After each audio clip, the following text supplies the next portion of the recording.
भाषा में हम राम राम कहते हैं, मिलते हैं जय श्री राम बोलते हैं, लेकिन जो कानून नहीं मानता है, देश के खिलाफ साजिश रचता है, उसके लिए भी हम कहते हैं चलो तुम्हारा राम नाम सत्य भी होगा। और आज आप देख रहे होंगे, इसलिए उत्तर प्रदेश 25 करोड़ की आबादी का राज्य, 7 वर्ष में कोई दंगा नहीं हुआ, कोई कर्फ्यू नहीं लगा, कोई कर्फ्यू नहीं, कोई दंगा नहीं, कहीं कोई समस्या नहीं। और बहनों और भाइयों, आज वही आश्वासन देने के लिए आए हैं, यह काम केवल बीजेपी और एनडीए ही करेगा, और इसी के लिए मोदी जी तीसरा कार्यकाल मांगने के लिए आपके पास इस लोकसभा चुनाव में आए हैं। क्योंकि मोदी जी के तीसरे कार्यकाल का मतलब विकसित भारत की संकल्पना को आगे बढ़ाना। अब तक तो हम लोगों ने कांग्रेस, आरजेडी और इन दलों के दलदल में जो देश फंस करके बड़े बड़े गड्ढे इन्होंने बनाए थे ना, इसको पाटने में और इनके कचड़े को साफ करने में समय लगाया। अब स्पीड बढ़ा करके भारत को ग्लोबल लीडर के रूप में स्थापित करने का समय आ चुका है। बहनों और भाइयों, ग्लोबल लीडर के रूप में भारत बनने का मतलब एक आत्मनिर्भर भारत, युवा आत्मनिर्भर होगा, महिलाएं स्वावलंबी होंगी, व्यापारी सुरक्षित होगा, उसका व्यापार फल फूल रहा होगा, दुनिया के अंदर उसकी अपनी धमक होगी, और भारत दुनिया का पिछलग्गू नहीं, दुनिया की सबसे अग्रणी अर्थव्यवस्था के रूप में दुनिया को नेतृत्व दे रहा होगा। ऐसे भारत के लिए मोदी जी को तीसरा कार्यकाल आवश्यक है। और इसीलिए हम लोग आए हैं आपके पास कि बहनों और भाइयों, जब सारी समस्या का समाधान तो मोदी जी के नेतृत्व में भारतीय जनता पार्टी और एनडीए ने किया है, देश को समस्या देने वाले कांग्रेस और आरजेडी के ही लोग हैं। दिया ना इन्होंने समस्या, आतंकवाद की समस्या इन्होंने दी, भ्रष्टाचार की समस्या इन्होंने दी, गरीबों के हकों पर डकैती डालने की समस्या भी इन्होंने दी, अराजकता और दंगे भी इन्होंने ही दिए, अव्यवस्था भी इन्होंने दी, हर प्रकार की समस्या इन्होंने दी, और समाधान मोदी जी ने दिया है। प्रधानमंत्री मोदी जी ने समस्या का समाधान दिया है। तो जब समाधान मोदी जी दे रहे हैं तो समस्या को पालने की आवश्यकता नहीं जो आपके विकास में बाधक है। और इसके लिए हम लोग आए हैं। बहनों और भाइयों, आरजेडी से कोई उम्मीद मत करिए। ये चुनाव तो अब नेशन फर्स्ट बनाम फैमिली फर्स्ट का आ गया है। और हम लोग तो सोच रहे थे कि अच्छा हुआ हम लोग फिर से एनडीए को बिहार के अंदर और सशक्त बनाने में हमें सफलता प्राप्त हो गई। अन्यथा बिहार के अंदर तो लालू जी के परिवार को ही सीट कम पड़ रही थी, आपने देखा होगा। वो परिवार तक ही सीमित रह गए, परिवार के बाहर सोच है ही नहीं। विकास भी होना तो परिवार का, सीट भी मिलनी है तो परिवार को ही मिलनी है, योजनाओं का लाभ भी लेना है तो परिवार को ही मिलना है। एक परिवार यहां भी है और एक परिवार यूपी में भी है।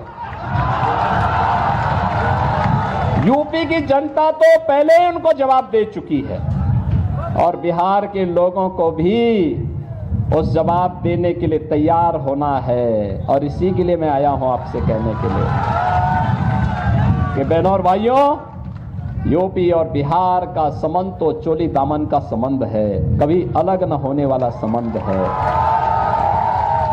हमारे यहां जब बोलते भी हैं संबोधन में तो हम बोलते हैं जय सीताराम। पहले माता सीता का नाम लेते हैं, तब राम का नाम लेते हैं। यही हमारा संबोधन है।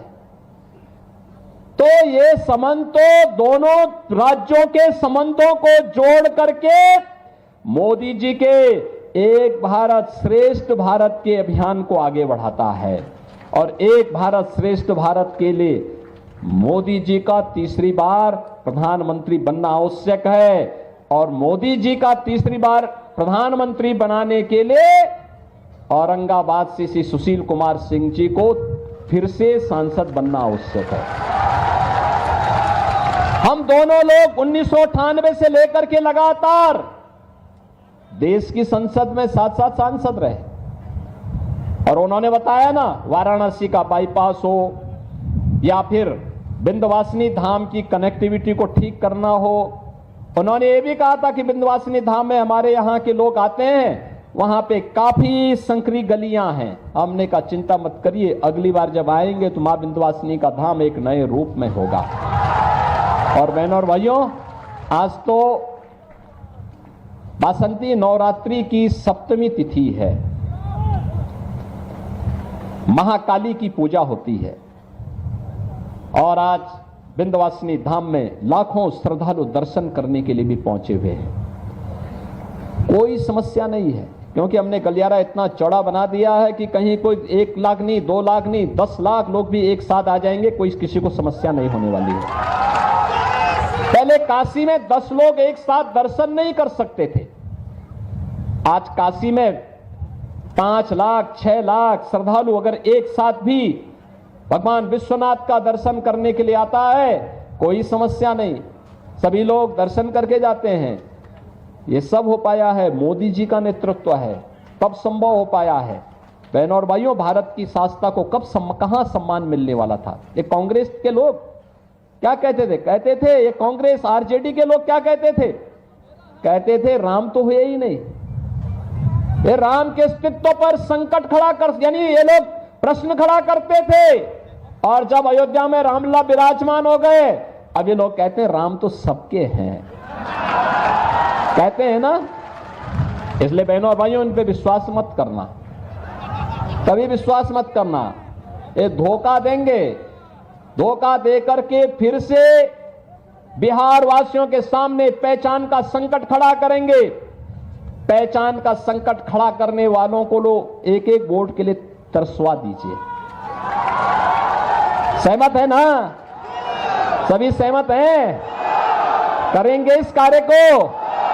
पहले ही चरण में वोटिंग है, पहले ही चरण में वोट पोल करना है आप लोगों को। और याद रखना, सुशील सिंह जी को जब आप यहां वोट देंगे, उसकी गूंज यूपी के अंदर सुनाई देगी। और यूपी में तो हम तय कर चुके हैं, 80 लोकसभा सीट हैं यूपी में, और हमने तय कर दिया है, यूपी के लोगों ने तय कर दिया कि 80 की 80 सीट